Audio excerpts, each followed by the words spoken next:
اور خود امام الانبیاء صلی اللہ علیہ وسلم حضرت ابو بکر صدیق رضی اللہ تعالیٰ عنہ کی فضیلت بیان کر رہے ہیں، قرآن بیان کر رہے ہیں ابو بکر صدیق رضی اللہ تعالیٰ عنہ کی فضائل۔ ایک مقام میں فرمایا اعوذ باللہ من الشیطان الرجیم بسم اللہ الرحمن الرحیم انما نطعمکم لوجہ اللہ لا نرید منکم جزاء ولا شکورا ويطعمون الطعام على حبه مسكينا ويتيما واسيرا۔ اور ایک مقام پہ فرمایا وسيجنبها الأتقى الذي يؤتي ماله يتزكى وما لأحد عنده من نعمة تجزى إلا ابتغاء وجه ربك الأعلى ولسوف يرضى۔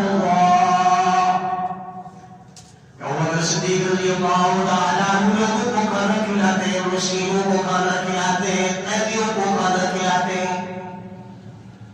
اور آج اس وقت ابو بکر صدیق رضی اللہ تعالیٰ عنہ اسلام لے کر آئے، 40,000 دنوں کے مالک ہیں، اور سارے کے سارے امام الانبیاء صلی اللہ علیہ وسلم کے سامنے خدمت میں پیش کرتے ہیں، کہتے ہیں یا رسول اللہ صلی اللہ علیہ وسلم مال ابو بکر کے آنے کے ابو بکر کی خواہش ہے کہ امام الانبیاء اپنے ہاتھوں سے اس مال کو خرچ فرمائیں۔ فرمایا ابو بکر صدیق رضی اللہ تعالیٰ عنہ نے جہاں بڑھ چڑھ کے اسلام کی خدمت میں اپنے مال کو خرچ کیا ہے، وہاں پہ قیدیوں کو خرید کر آزاد بھی کیا۔ فرمایا 7 غلام ایسے ہیں جو اسلام قبول کر چکے ہیں لیکن کافروں کے ہاتھوں کے اندر غلام ہیں، کافروں کے غلام ہیں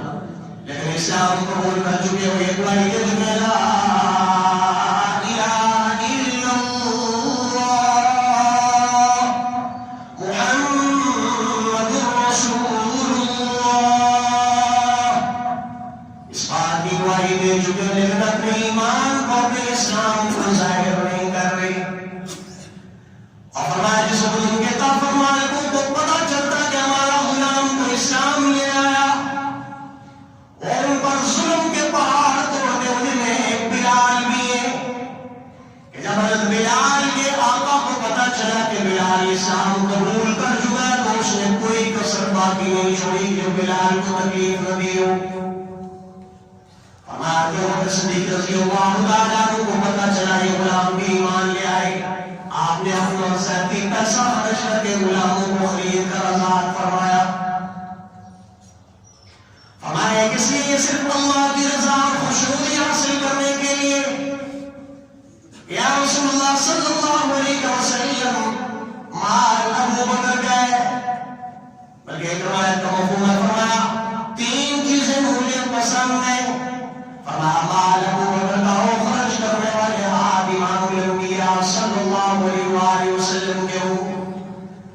فرمایا بیٹی ابو بکر کی ہو اور زوجہ امام الانبیاء صلی اللہ علیہ وآلہ وسلم کی ہو، اور پھر فرمایا کہ تیسری خواہش یہ ہے کہ آنکھیں ابو بکر کی ہو اور چہرہ محمد مصطفیٰ صلی اللہ علیہ وآلہ وسلم کا ہو۔ میں دیکھتا ہوں امام الانبیاء صلی اللہ علیہ وسلم کو ایسے تو نہیں کسی نے کہا حسد کا بھی ساتھی، سفر کا بھی ساتھی، قبر کا بھی ساتھی، ہر جگہ پہ ہر مقام پہ ابو بکر امام الانبیاء صلی اللہ علیہ وسلم کے شانہ بشانہ ہے، ہر مقام پہ آپ علیہ الصلوۃ والسلام کے ساتھ ہیں۔ اس لیے ایک مرتبہ امام الانبیاء صلی اللہ علیہ وسلم نے فرمایا دنیا میں کوئی انسان ایسا نہیں